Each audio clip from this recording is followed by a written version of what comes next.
Hey, that was fast. All right, so I'm online, as you know, and we're going to do Phaladipika chapter 4, texts 12 through 20, which are interesting. What is my title for this? Because I forget the numbers. But this got an interesting title, doesn't it? Hang on. It's about the passions, the action. I can't see it. It's about the passions, the states, and the activities of the moon. So he's going to give us, Phaladipika is going to give us a technique that I'm pretty sure, 95% sure that you've never heard it before. And this is the technique for understanding the moon in terms of how its passion is flowing. That's called the Chandra Vela. What kind of activity it's interested in doing, that's called the Chandra Kriya. And what kind of state, like condition, it's in, that's called Chandra Vashta.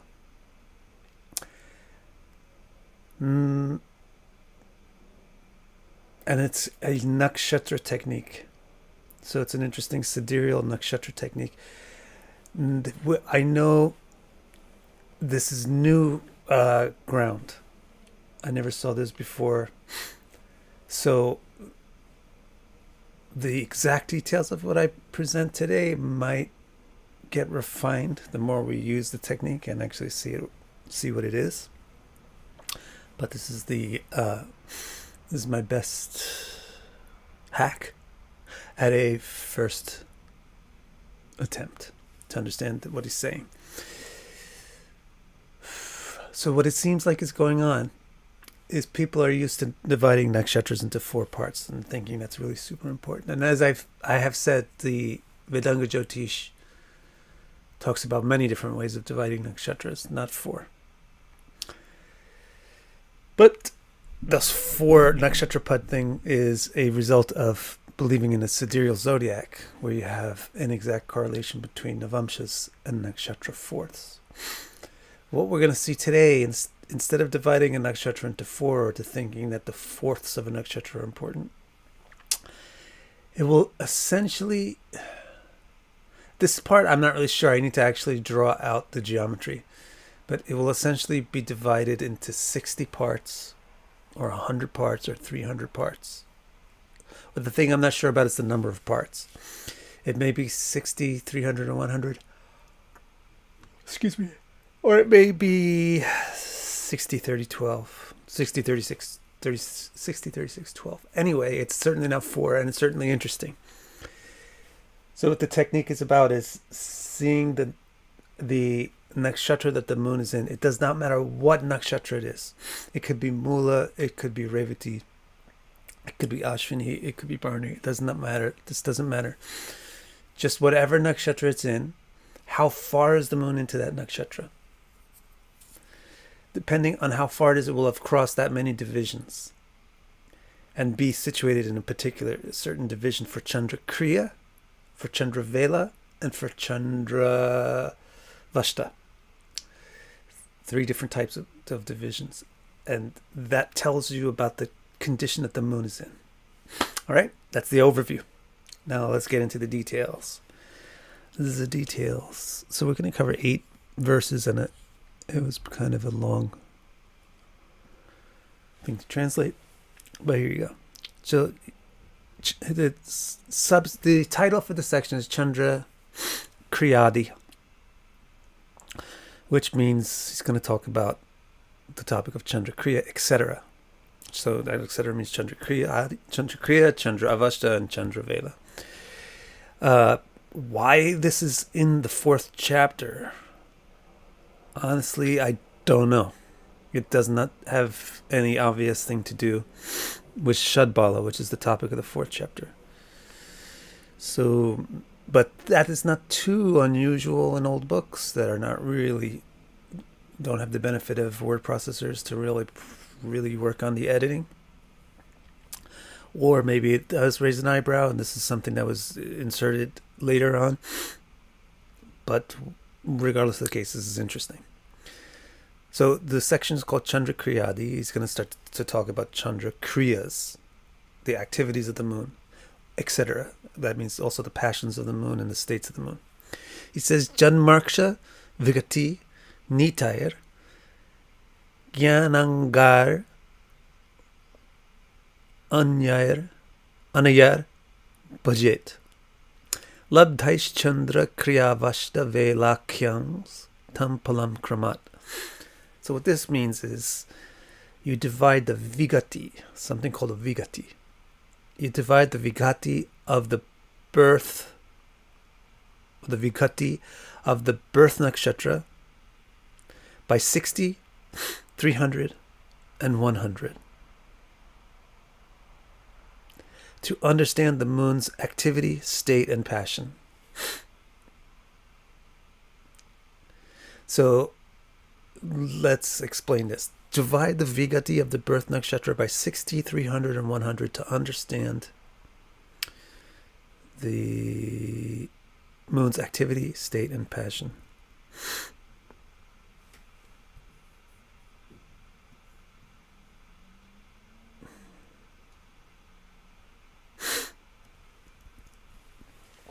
What the heck is a Vigati? This is a forgotten thing, what a Vigati is.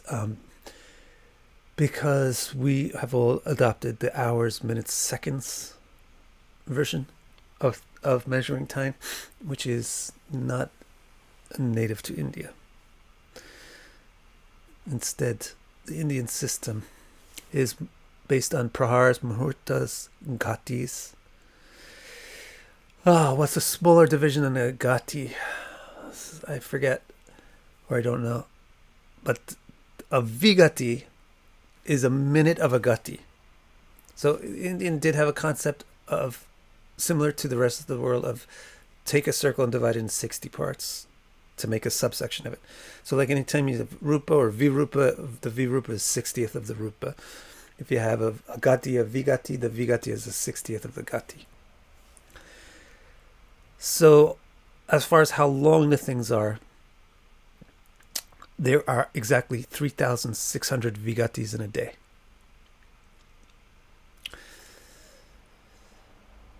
So there's 60 less than that of Gatis. What's a Gata? Why is it called a Gata, which basically means a pot? It's because this measure of time, I forget how you say this thing in English, Clepsydia, is based on using a water clock. India invented a water clock a very long time ago. It's described in Surya Siddhanta as well. So a water clock is based on having a pot that weighs a certain amount with a hole that's a certain exact size. And you put it in another pot full of water, and the amount of time it takes the pot to fill up measures a certain amount of time. And when it hits the bottom, it goes boom and alerts the clock watcher that this amount of time has passed, and then they hit a bell. So that's why it's called a gati. It's the amount of time. Gati means pot. The amount of time it takes a pot to fill up. So in any case, that's a little interesting backstory. But the only thing we really need to know to make this technique work is that there's 3,600 Vigatika in a day, and the moon covers one nakshatra in one day.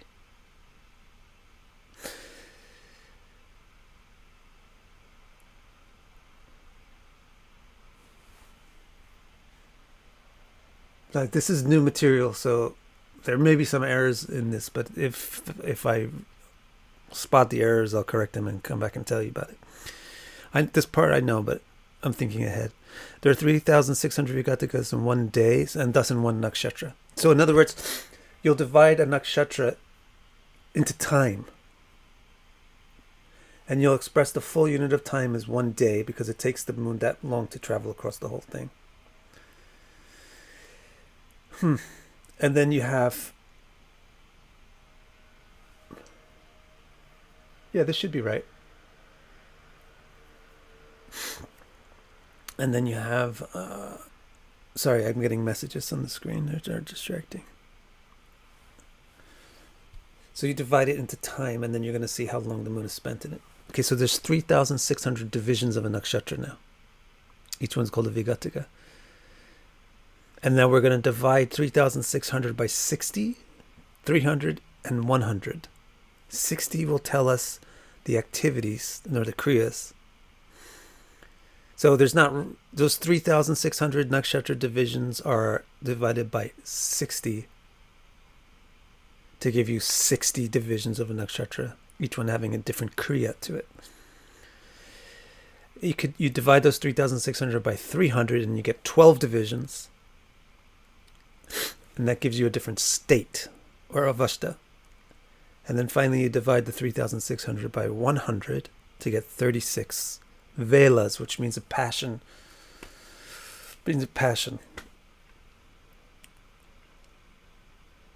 All right? So far you know that much. Now here's how to find the Vigati of the birth nakshatra using an example of a moon at 11 degrees 45 minutes sidereal Taurus. Just pick this moon. This moon. Now it's at sidereal Taurus. Why? What did Vic switch to sidereal? We're doing a nakshatra-based technique, so you want to use sidereal coordinates.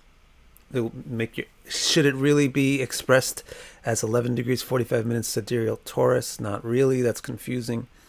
It should probably be expressed as some amount of degrees relative to Chitra star, but we don't need to be that obsessive compulsive about the sidereal zodiac. So you just make sure you take a sidereal version of the moon's position, because you're measuring it against sidereal things, nakshatra. If you go with a tropical version of the moon's position, you can get tropical coordinates for nakshatras, which will work fine. But since the things slowly change, like if I wrote a book with an example of the moon's tropical position, like a couple of degrees Gemini, and then 50 years later somebody reads the book, it wouldn't be exactly accurate anymore. So you're better off just sticking with the sidereal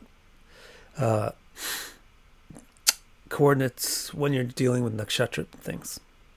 So let's take a moon at 11 degrees 45 minutes sidereal Taurus and figure out what is its activity kriya, what is its state avasta, what is its passion vela. And then having gone through that example, you'll get a pretty good understanding of how you do this technique. All right? So this is how I unpacked how it should be done. Rohini begins at 10 degrees sidereal Taurus. So Rohini is what we call the Janma Arksha, the birth nakshatra. When you say what's your birth nakshatra, we're talking about Rohini. We're talking about Chandra, the moon. He hasn't said so explicitly, but he says these are the Chandra Kriyas, Chandra Avastas, and Chandra Vela. So we're looking for the nakshatra of the moon. Rohini, which begins at 10 degrees sidereal Taurus, is the birth nakshatra, and the moon has progressed how far into Rohini? If the moon is at 11 degrees 45 minutes Taurus, and Taurus starts at 10, and Rohini, or whatever the nakshatra is, starts at 10, and the moon is at 11 plus, then it has gone 1 degree and some minutes, right, into the nakshatra. This is the concept of progressing into something. This is the same way that you will work on the mechanics of figuring out the dasha. Use the same concept of how far did it go into, how much of a percentage of this thing is it, and therefore you take a percentage of something else. So the moon has progressed 1 degree 45 minutes. To make your life simpler, convert it into, get rid of the degrees, because base 60 numbers are very difficult to work with mathematics. So what you just do is if there's 1 degree, multiply it by 60 and add it. So 1 degree equals 60 minutes, 60 plus 45, you get 105 minutes. Then it's easier to deal with. So what you want to do is, so now we know a moon that's at 11 degrees 45 minutes of Taurus is 1 degree 45 minutes into Rohini. which in other words is 105 minutes into Rohini. How big is the whole nakshatra? Most of you know that the whole nakshatra is 13 degrees, 20 minutes, 13 and a third. That's how far the moon travels in one day. That's 3,600 Gatikas, is 13 degrees, 30 minutes of space for the moon. So how many minutes is that?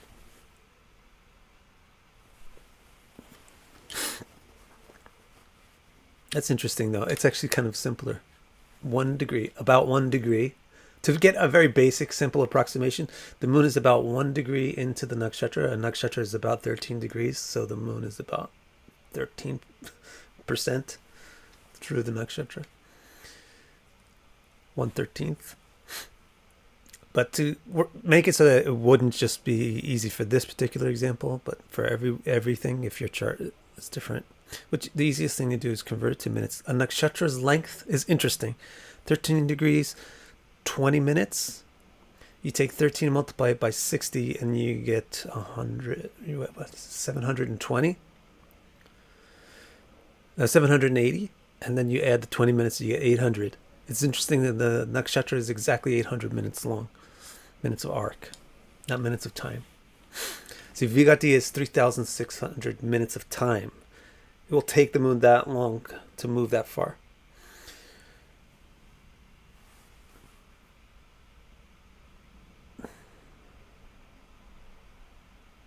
All right, so then what you do is you know the whole thing is 800 minutes, but the moon has gone 105 minutes in. So all you do is you divide 105 by 800. Whatever your distance in is, divide it by the total until you get your percentage. So then you find out, oh look, the moon is 13.125% through. Let's see if you guys are following along. Yes, Spacebug, exactly. Thank you, Seema.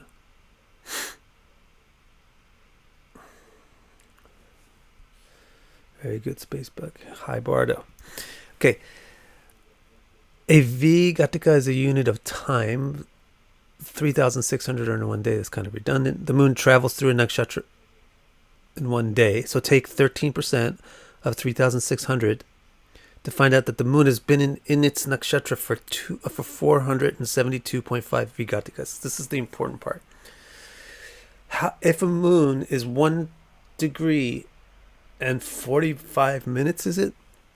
Yeah, 1 degree and 45 minutes into its nakshatra. How long has it been in that nakshatra? This is what the technique is about. How long has the moon been in this nakshatra? Based on the amount of time the moon has been in this nakshatra, it acquires a different passion, it acquires a different state, and it acquires a different type of activity. So by doing this math, you can figure out how much time has passed since the moon got into this particular nakshatra, whatever the nakshatra is. And in this case, we find out that it's been in there for 472.5 Vigatikas. Vigatika is about 24 seconds. So you multiply that by 24 if you want it in your modern minutes and things like that, just for your brain. What is that? I kind of am interested. You take 472.5 and you multiply it by 24. You get 11,340 seconds. And then 11,340 divided by 60, 189 minutes. That's 3 hours and 9 minutes. So when I was born, this is my moon. When I was born, the moon had been in Rohini for 1 hour and 3 minutes. It's what it's talking about. See, now that it's in language that we grew up with, it makes more sense. Because it was in the moon in Rohini for 1 hour and 3 minutes, it has a certain personality. That would be different than if it was in there for 2 hours, or if it had just gotten in 1 minute ago. So now we know how many Vigatikas are in it. And then what the original text says is you divide the Vigati of the birth nakshatra by these numbers, by these 3 numbers, 60, 300, and 100. So let's do that now and see how that works.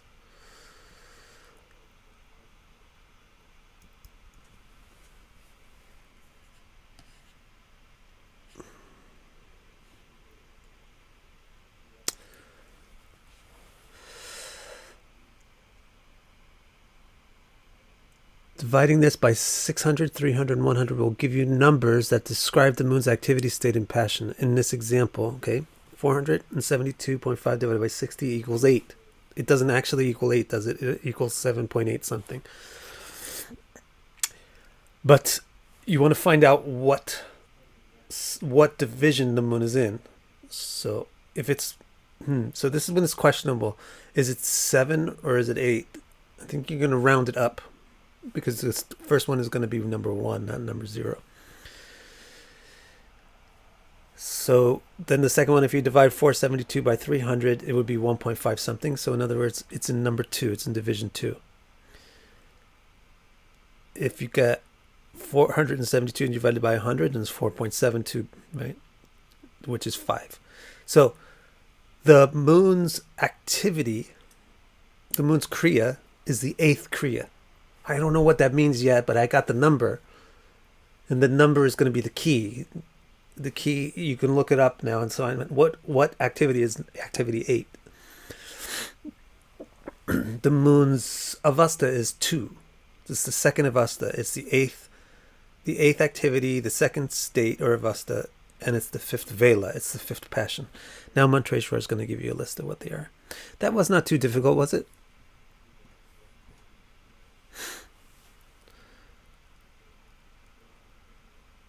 Maybe it was difficult for you because people just have phobia of numbers. And I'll tell you the truth, I'm not good at math.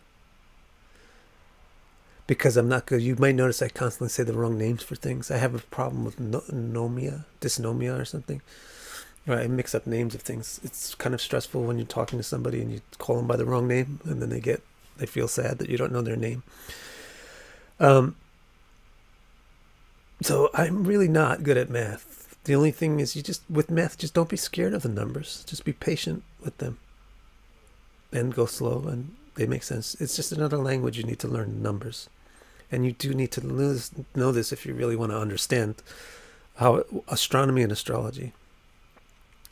It's not really that hard. It's not at all related to Nakshatra Padas, except that isn't it interesting that it's not at all related to Nakshatra Padas. Bardo. Instead of thinking that it's important to divide a nakshatra into 4 divisions, what Mantreshwar is coming and saying, oh, the nakshatra has 36 divisions, 12 divisions, and 60 divisions. And here's how you figure them out. Yeah, it's very simple, actually. Seema. Now, and actually, this basic technique is a very important astrological technique, this math here, of getting proportions of things. Once you learn this once, you'll be able to do it in a whole lot of other places. You might want to sometimes see how far a planet has progressed into a sign, for example, and then take a portion of some other thing as a result of that. Like for a sign-based dasha system, you might want to see how far it's progressed into a nakshatra for a dasha system. There's many things that are doing the same math as well. You have that problem too, Adi? I just made up the name. I'm not sure if it's true, but it sounds like a good name, right? Dysnomia. How long did I say a single Vigati was? It's about 24 seconds, but it's not based on seconds, so it's not going to be exactly. The formula is now posted on my YouTube screen, and you can screenshot it. And eventually I'll publish this as a book. So now let's look at the next texts, because now he's going to tell you. Now, he just told you how to figure out which Vela, Avasta, and Kriya the moon has. Which passion, which state, and which activity. But he didn't tell you anything about what the activities are. These are going to be interesting. Chandra Kriya Pala. So now the subsection is about the results of the Chandra Kriya, of the activities of the moon. Is it worth it to do the Sanskrit here? Not exactly. So he says the moon has these activities. There's 20 per verse. The first Kriya is losing its place. Yeah, let's do a little Sanskrit. But Stanad Bras. So losing its place. When the moon first enters a nakshatra, it feels lost. It's lost its previous place. So it has Stanad Bras. It lost its house. It lost its spot, and now it's in a brand new spot. That will be the activity of the moon is being lost. So it's not really a desirable position. Actually, I do a lot of readings for people that have planets on borders of nakshatras, because it causes some problems. It causes some need to get readings. The second kriya is working hard, and that's called tapasvi. Tapas, doing tapas. So, struggling a bit. So first, when the moon first gets its first state, is that it's confused. It's not at its home anymore. Then its second state is it struggles to get some footing. So that's the second state of the moon. If you have a second state of the moon, then think of it like that. Struggling to find your footing.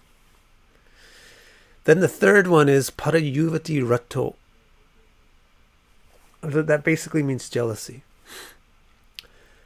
And then more exactly, it means wanting others' yuvana, which may mean wanting others' enjoyment, pleasures, youth, or spouses. So in other words, the first avasta, it's just interesting, the storyline kind of the moon in the nakshatra. It feels lost, it just entered the nakshatra. Then it struggles to try to get some footing there. And then it feels like everybody else has more than it has in the third state. And they don't even have to struggle. That's the third state. Then in the fourth state, it does dyuta krit, which means it gambles. So now it's going to take risks to get the stuff that it wants. So the moon in the fourth kriya is risky. It takes risks.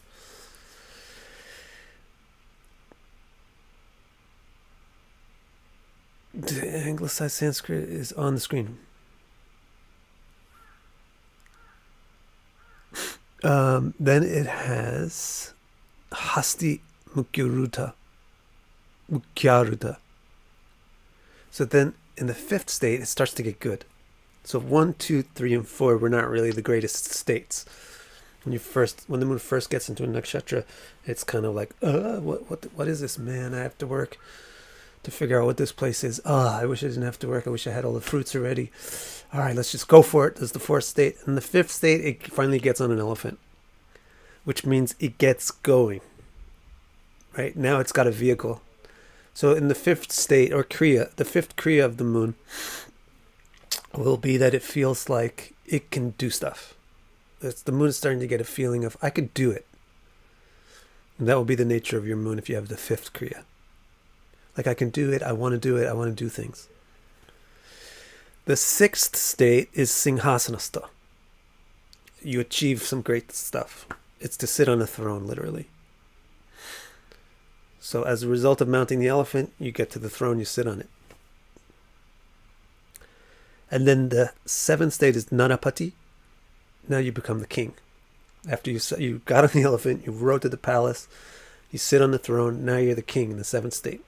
5, 6, 7, riding to the palace, getting on the throne. 7, behaving like the king. So the seventh avasta for the moon, the person will behave like a king, which doesn't really mean Borat.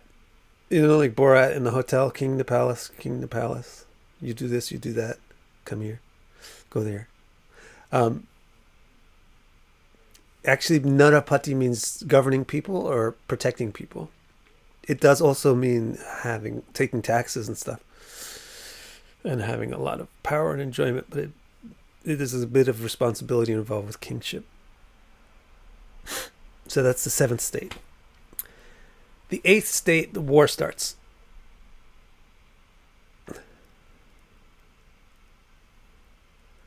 Eighth state, the war starts. So we're going to say that is going to be called Ariha. Ariane, are you on this stream?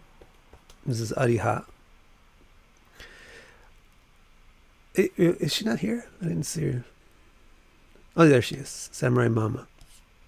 Ariha. Yeah, Lisa, that does. It's a basic thing. But it's going to actually get more weird. Like, it's going to start to have different patterns. So far, it was a simple, like, narrative pattern. It's you sit on a throne, then you govern people, then you get attacked by enemies in the 8th state, and then but you're defeating enemies. So the nature of the moon in the 8th state is combatant. It's combative, and it fights, but successfully. If we took the moon, the example moon, which was that 1 degree 45 minutes into Rohini, that 1 degree 45 minutes equals such and such amount of Vigatikas, which means that it's in the 8th state. So the example moon there has this activities in that state. It has this activity, has this Kriya. Its main business. The Kriya is the main thing. The other two are the supports. The moon's Kriya at 11 degrees sidereal Taurus, 11 degrees 45 minutes sidereal Taurus, is that it wants to defeat enemies.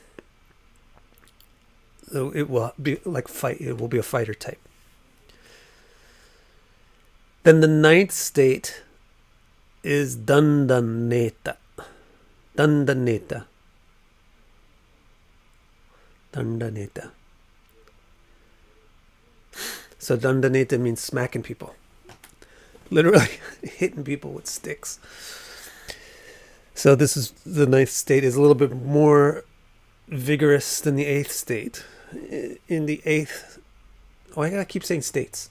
The 8th activity, the 8th Kriya. The 8th Kriya is to defeat the enemies, but it's more easily going towards debate type of defeat.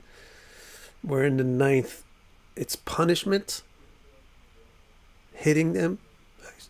So it'll be more like not proving that they're wrong, but punishing them for being wrong. That's the 9th Kriya. The 10th Kriya is you being Guni. Guni is the 10th Kriya.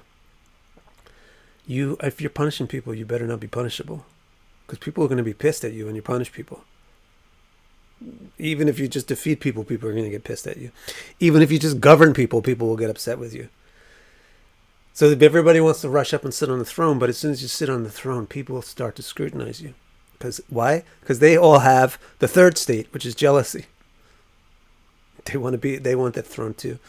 So you better be damn good if you're going to sit on the throne. So the 10th state is Guni. You yourself do not deserve punishment. You're virtuous.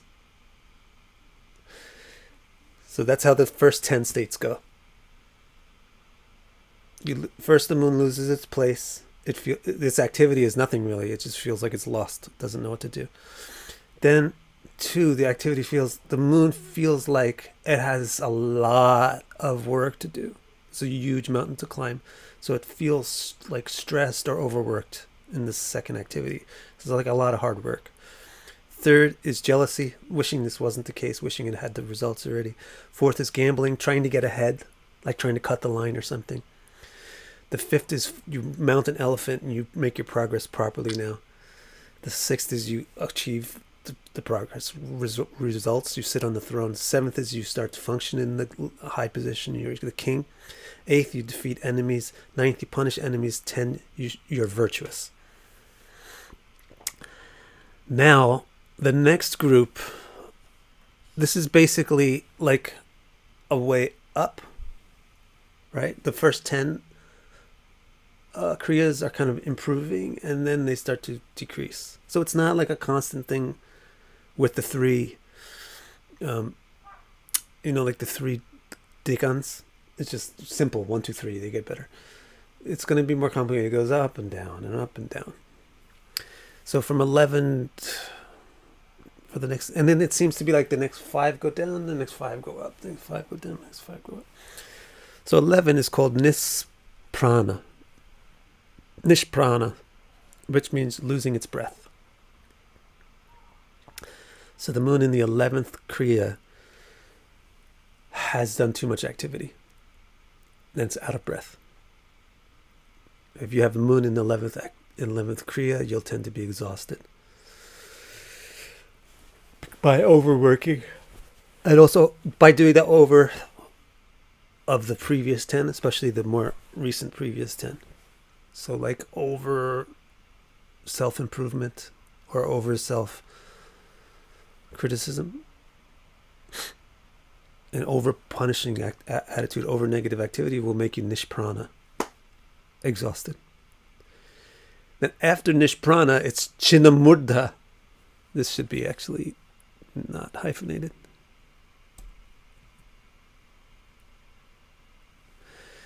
Chinamurdha. Your head falls off.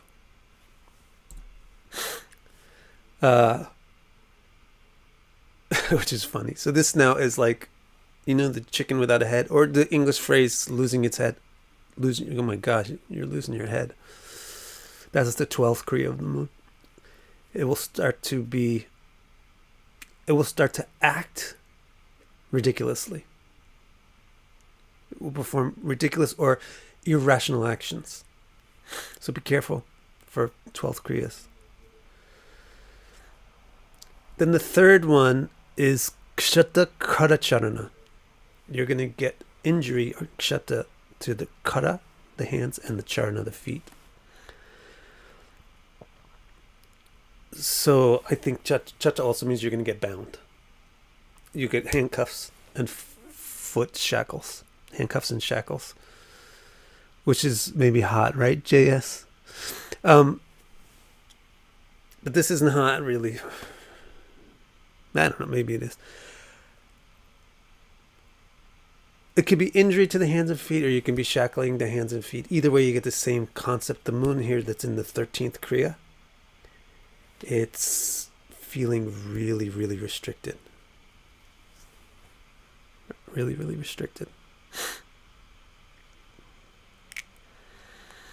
Unable to move, unable to act. Then the fourth thing is you get captured. So you see how this is going? So you went out and you defeated enemies, and you're punishing your enemies, and you're being the noble, right? That's 8, 9. It really is like sitting on a throne, 6, governing people. Then the war starts, 8. Some neighboring nation attacks you. You go out and you defeat them. Then you go, you punish them, and you raise your noble, chivalrous flag. And 10. But then you've wasted your energy. You spent all your energy in 11, so you're a bit weak. And in 12, you lose your head, which means you lose your direction. So now you get lost on the way back to your city, and then the enemy comes in, captures you in 13. I mean, they shackle you in 13, so like they slow you, and in the 14th they capture you. 14 is called bandhanasta. You get put in prison. So this is an imprisonment kriya. And then vinashta is the 15th, which means defeated. Now this means people will take your wealth now.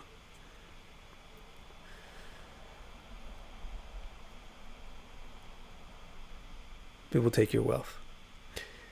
So we weren't up to being a king, and then we went down to being a prisoner, and everybody took our wealth in 15. Now in 16 on to 20, it starts to go up again. So how does 16 come up? 16 is Raja. Raja Vedanantite Swapiti Charita Samsmrito Dharmakarta. Raja means now you're acting like a king again. So I'm not really sure about how to translate the 16th Kriya. It might mean that you're regaining shine. Literally, Raja is related to the word Rashi, which means that it has shine to it. So it mean after the defeat, you kind of recuperate. This could be a better understanding of the 16th Kriya, is like recuperation. I'm even going to have to write this down. Recuperation. Because that does seem to match much better. Then the 17th is learning. 18th, sleeping, resting. 19th, doing good things. And 20, fulfilling responsibilities. So what's this? What is the Sanskrit? It's Raja Vedanadite. That means you're learning. You're holding or taking or contemplating D, the Veda. You're getting education. Well, what did I do wrong? So this will be the nature of the 17th state, will be improving through knowledge. Swapiti means resting. Man, look. Actually, if you think about it, it makes a lot of sense. I overextended myself from 11. At state 11, I overextended myself. Lost my breath, nishprana. So I better make sure I don't be overly passionate. So the first 10 kriyas have a very passionate nature to them. And the middle 10 kriyas, they are getting more defeated and then pensive. So it's more tamas and sattva towards the end of the middle 10. 19 is doing good things. You want 18, Space Bug?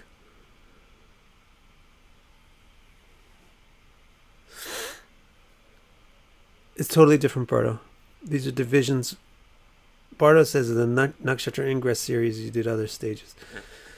Those are not divisions of nakshatras. Those are nakshatras' relations to each other. That's called Tarabala. This is within one nakshatra. Please.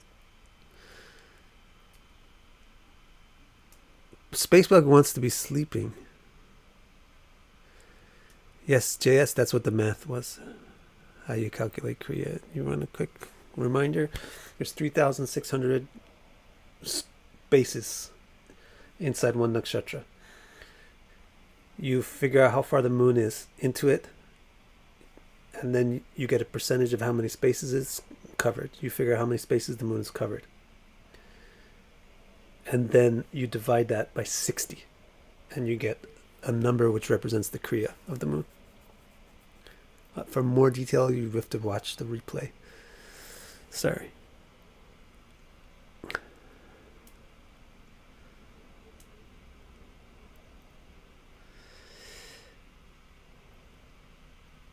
Learn sleeping, doing good things. 19 is Sucharita. And then fulfilling Sucharita Sangsmrto. And then Dharmakarta is fulfilling responsibilities. Then we'll kind of pick up the pace a little. The next 10 kriyas, 21 is called Sadvangsha, which means having good heritage. How is that an activity? So you have to think of it, it's a kriya, so it would be like doing the things that result from having good heritage. So like behaving properly, being socially integrated, stuff like that. Nidhi Sangata, discovering treasure. This also means getting, what are those things called? When somebody dies and gives you money. Inheritances. Shrutakulo. Shrutakulo means you're getting good education, or you're hanging out with scholars, or you're in a family of scholars. 24 Vakyapara, learning how to speak properly. So here we're in this 30 group. It's kind of like becoming cultured. First 10 kriyas were really passionate, going for becoming the king and conquering enemies. Then the next 10 were kind of like depressing and then reforming. And now we have like culturing for at least 20 through 25. Now in 25, you get defeating opponents again. 25 is called Shatruha. So it's similar to 8. 25 is similar to 8. But 25 comes at 25 and not at 8. So in 8, it's more like, I have power now, and I want to make sure that I'm going to enforce. 8 has a sense of enforcement. 25 is more in the context of making people follow social things, defeating the enemies of social. I would say again, this is new materials. 26 Rogi, becoming ill. Oh no! See, after Shatra you get tired, Rogi, and then Shatrajit, you get defeated. So here's a little sequence of downfall. You got all educated and cultured and everything, and then you tried to defeat opponents again, and that made you ill. You spent your energy doing that, and then they defeat you. 27.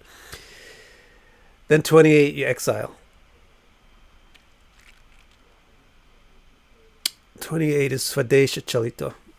You get exiled, or you wander from your home. And then it's like, goes back to like number 1 again. Then you become servile and dependent. Britya. And then 30, Vinashta Artaka. You lose your wealth. So some of these are very much like the others. Like defeat. 15 is very similar to 30. 29 is very similar to 14. So here's another pattern that we're seeing in the Kriyas. 29 and 14. So it's like being separated by 15 Kriyas is pretty much the same Kriya. Now 31. Yeah. Now 31, being a chamberlain. What the heck is a chamberlain? It's somebody that hangs out in important places and attends upon the important people. So it's semi-important person.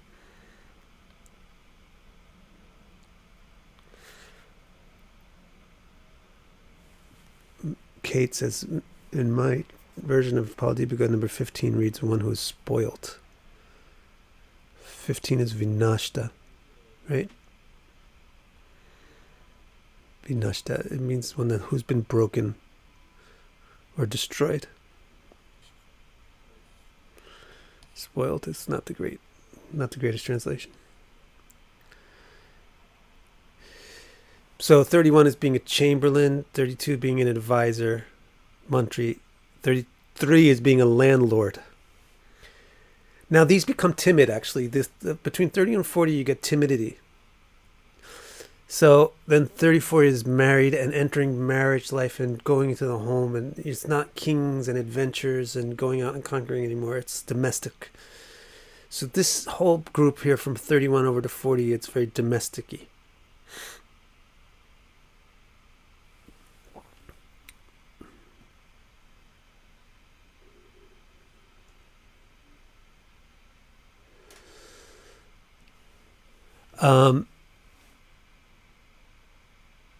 So yeah, being a chamberlain, being an advisor, owning land, getting married. And then you have 3 different kinds of timidity, which are funny. The first kind of timidity is Gaja Trashta, which means being scared of elephants. And then the second one is Samugya Bhiti, which means being scared of fighting. And then the third one is Atibhaya. And then Lina, which means just want to be invisible. So there's 4 types of timidity. In states 35, 36, 37, 38. These are 4 types of timidity. So avoiding elephants means not like getting on the elephant to go out and explore. So not adventurous. The 35th activity is not adventurous activity. Avoidance of adventurous activity. 36th is not defeating enemies at all. Avoiding those situations. 37 is Lina. It's not sitting on the throne. It's avoiding being put into a spotlight. And then 38 is you feel scared. 38th is a scary place. So you're trying to avoid fearful things with 38. 39, you like to feed others. So self-sacrificing, you're taking care of others. And 40 is literally self-sacrifice, which literally means entering into a fire. Then 40 is feeling hungry. 42, worrying about obstacles. 43, wandering aimlessly. 44, eating flesh. So this would only be done. Now people go out and eat flesh. Like that's their number one option. Let's go get filet mignon. In Vedic culture, you would only wind up eating flesh if, like, that movie, with an airplane crashed into the mountain. Ave Maria. And the survivors wound up like eating each other to survive. That's the Vedic concept of when you should eat an animal, is when it's down to that. Like, there's nothing else to eat. You still have a right to survive. So now you can eat this flesh. So here's how it comes here. 41 is feeling hungry. 42 is worrying about, you get worried. 43, you wander aimlessly. And 44, you have no recourse but mangsana, to eat meat. So the 42nd activity is eating meat. 44th activity is eating meat. 45th is wounded. 46th, again, you get married. So that's like 40, 1, 2, 3, 4, 5. And then 46, up to 50.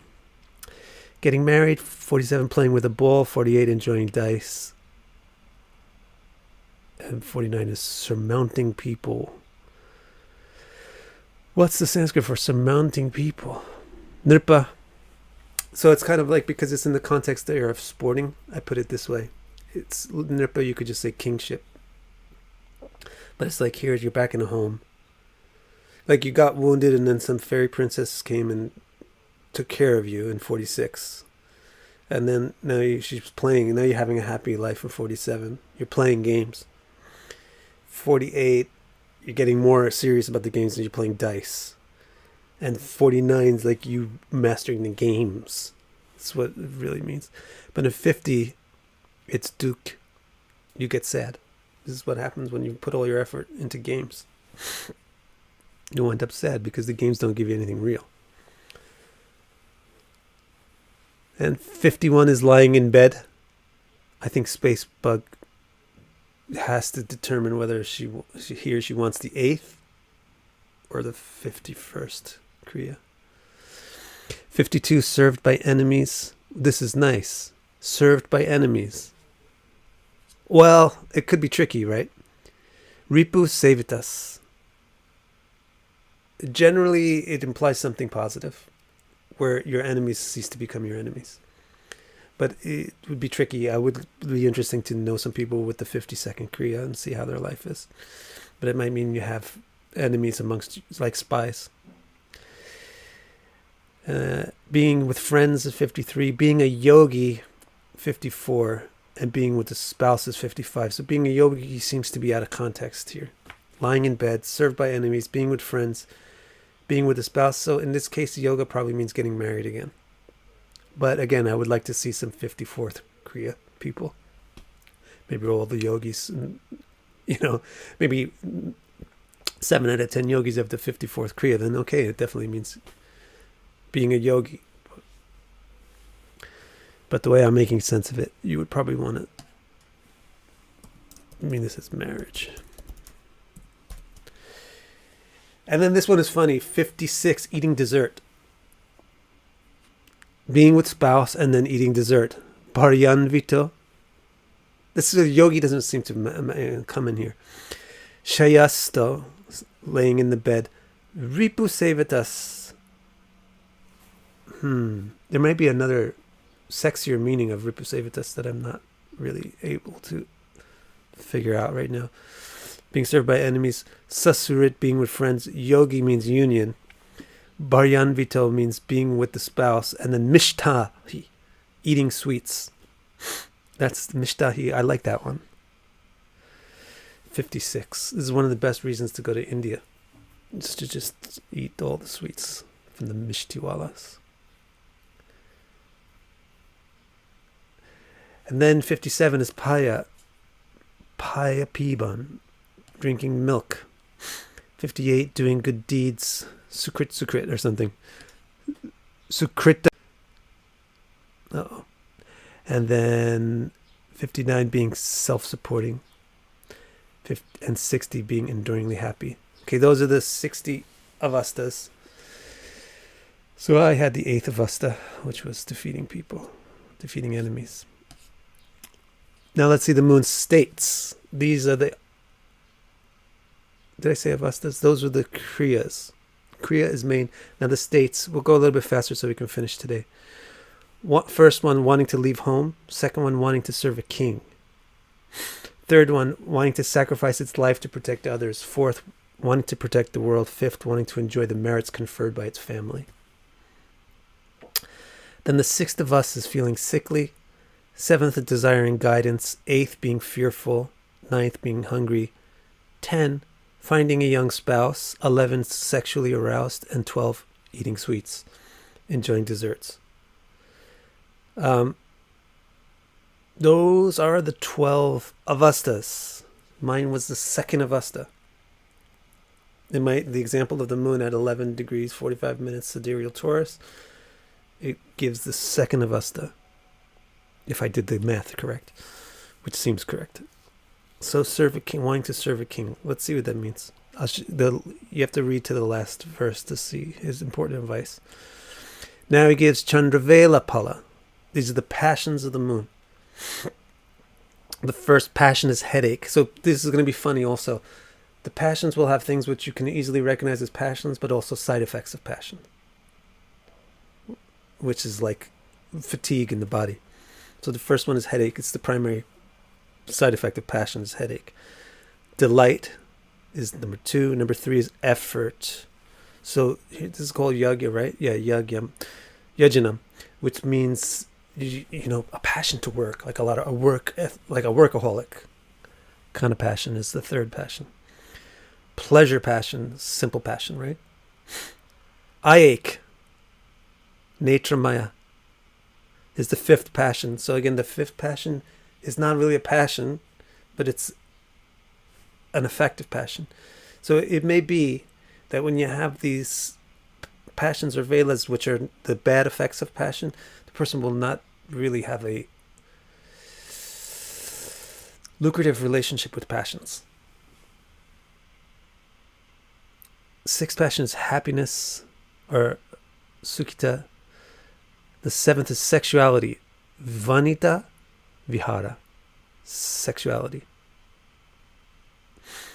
That's a simple passion as well, but it's more specific than 4. 8 is another side effect, fever, ugrajara.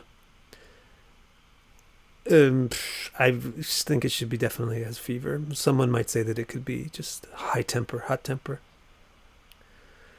11th is a dormant, so the passion for beauty is the 11th? It's 9th. The passion for beauty is the 9th passion. Like not for beauty, like to eat beauty or to enjoy beauty, but to be beautiful is the 9th one. Kanaka Bhushanam. The 10th passion is crying. That's a passion. There's also negative passions.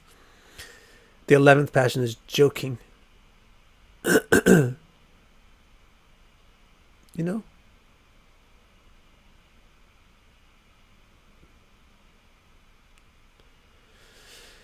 And the 12th passion is sex. So it's a little different than sexuality.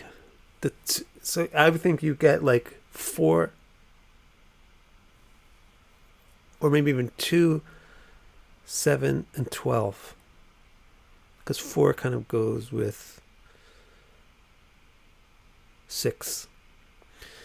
These are like very related types of passions. I think 2, 7, and 12 are increasingly explicit passions, sexual passions. Or going towards 2, it's decreasingly explicit. It's more like spread or diffuse, but not less intense. And then the 13th passion is Jatarasya Roga, stomach ache. So you got headaches, eye aches, fevers, and stomach aches. That's the 4 negative effects of passion.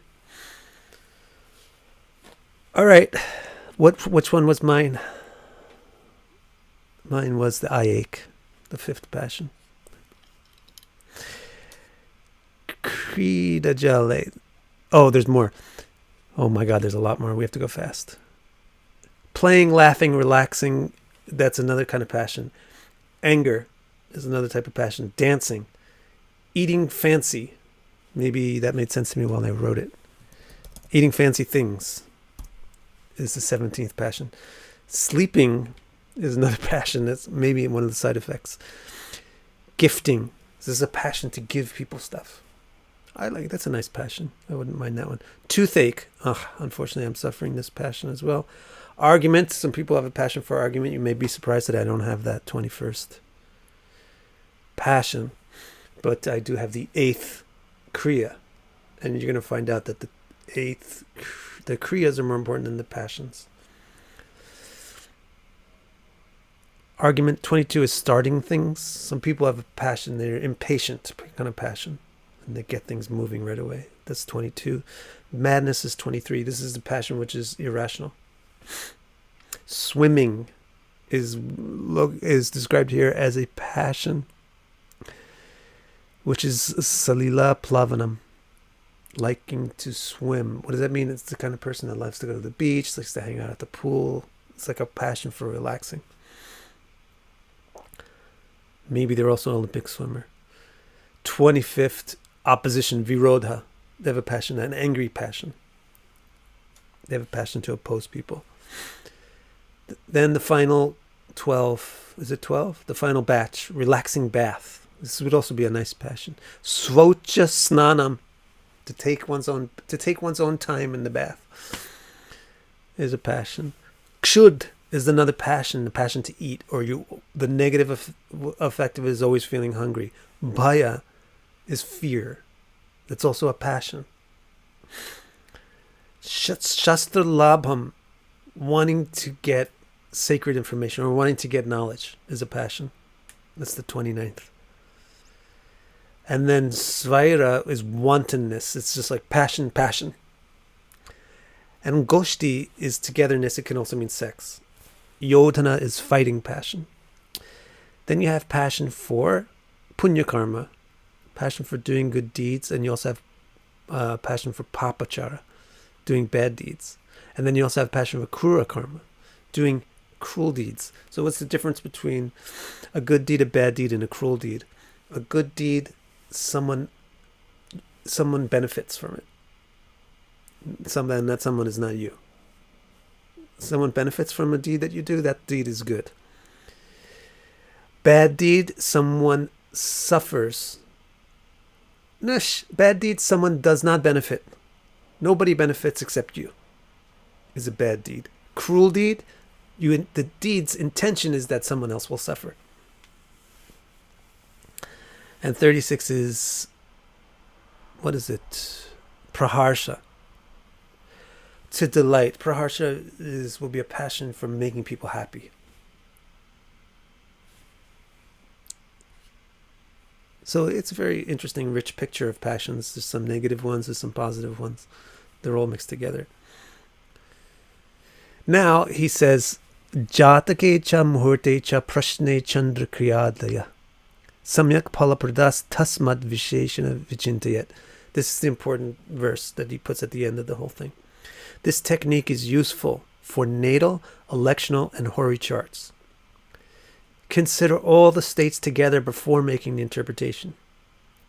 So he's saying don't make independent interpretations of the three things. They all will blend together. And what is implied is that the first one is the most important, and the second one supports that, and the third one supports that. So make your interpretation primarily on the person's Chandra Kriya.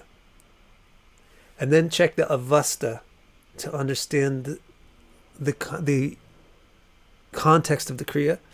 And then check the passion or the Vela to understand the subtext of the whole thing. So to give you an example for this, with the moon at 11 degrees 45 minutes sidereal Taurus, that evaluated to be 1 degree and 45 minutes into its nakshatra. And that evaluates to be in the 8th division of Kriya, the 2nd division of Avasta, and the 5th division of Vela. So it's got the 8th activity, the 2nd state, and the 5th passion. So what is the three things comes up to defeating enemies, wanting to serve a king, and having eye ache as a passion. So to consider all these states together before making the interpretation, we might arrive at the conclusion that the native will feel eye ache from their passion to defeat opponents of the causes they serve. So the main activity of this person is to defeat enemies, but the state informs the context of the activity. The state is wanting to serve a king.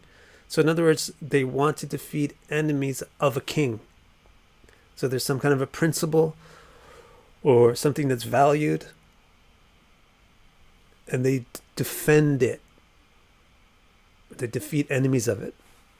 And that, the subcontext for the whole thing is, it's not pleasant. It's eye ache. And it's not just toothache or stomach ache or headache, it's eye ache. So it's something about not being able to see, or not being able to see eye to eye, not liking what they see. And since whatever negative passion it is, the native will feel like, man, this Chandra Kriya isn't really that enjoyable. If it's a positive passion, the person will feel like, through this Chandra Kriya, through this activity of the moon, I enact my Vela through the Kriya. I enact my passion through the Kriya for the sake of the Avasta. That's what I'm thinking. The eye ache makes their passion something they wish they could do without. It may also indicate they suffer an inability to see the same way others do.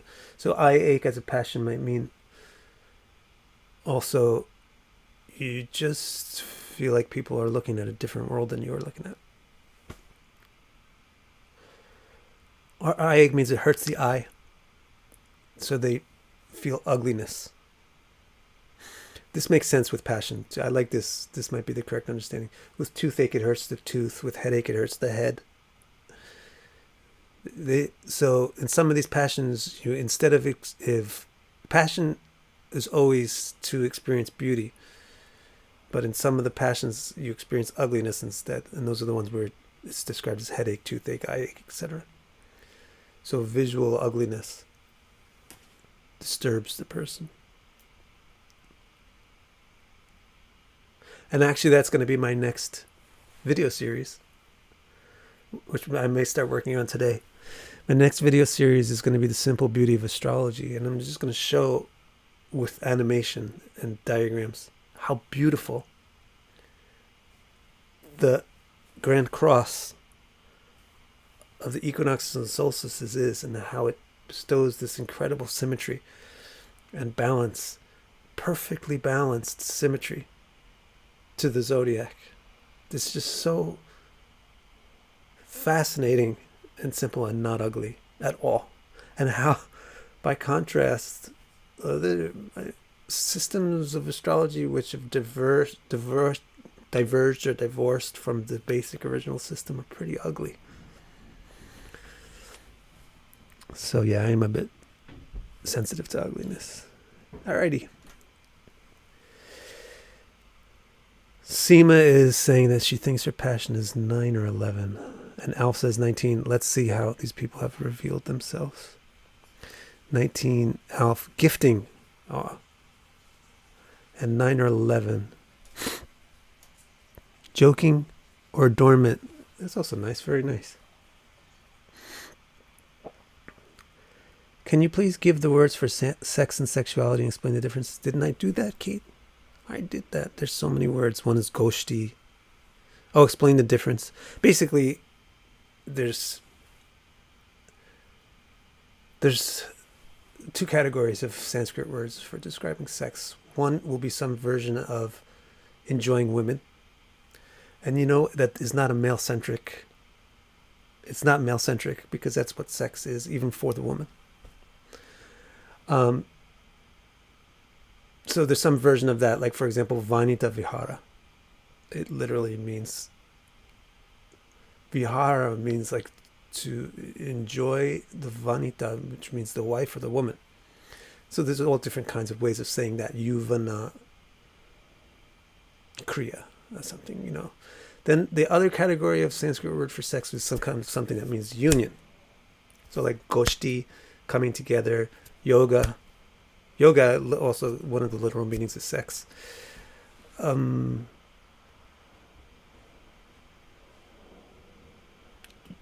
Yulva means coupling, yug. So those are the two categories. since you asked.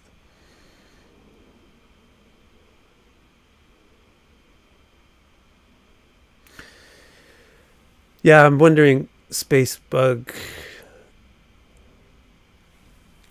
since the calculation of this takes, math, and since probably 2% of the people are going to be willing to do this with their math and then actually be able to carry it out, I was considering making an online calculator.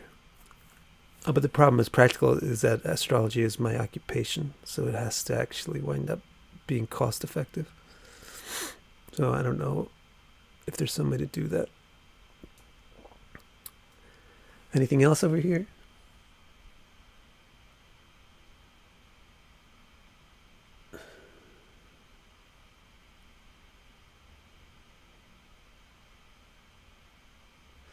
Zena, so you observe your sidereal degrees to get these calculated properly? Yeah, that's the point I made in the beginning. Because you're dealing with nakshatras, it's simpler to deal with sidereal degrees.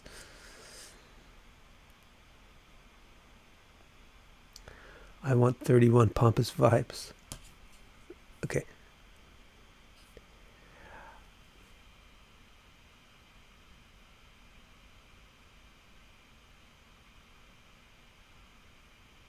Carrie, my moon passion is 22.9. 22 equals starting things and 23 equals madness. Let's figure this out. I'll work on it. We have to work on it. And I have to actually, it's this type of thing where I actually have to draw it on paper and see what the divisions are, and then I'll know where it should be.